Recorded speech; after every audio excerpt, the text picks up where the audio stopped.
Al-yawma akmaltu lakum dinakum wa atmamtu alaikum ni'mati.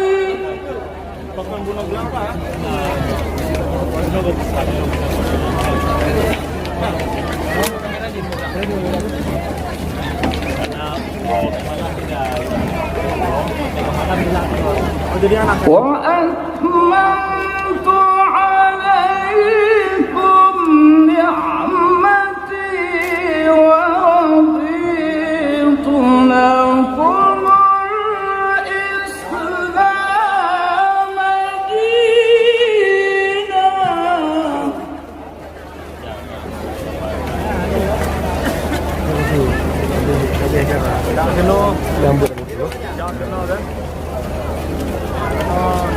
Dua.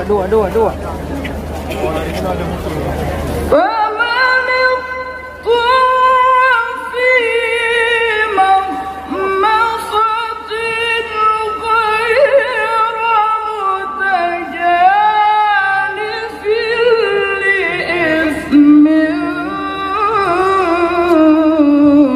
فإن الله غفور رحيم. صدق الله العظيم.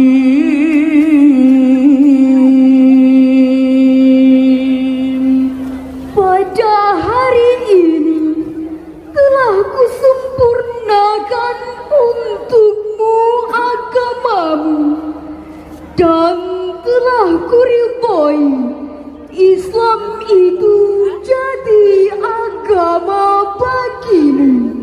Maka barang siapa terpaksa karena kelaparan tanpa sengaja berbuat dosa, sesungguhnya Allah Maha Pengampun, Maha Penyayang.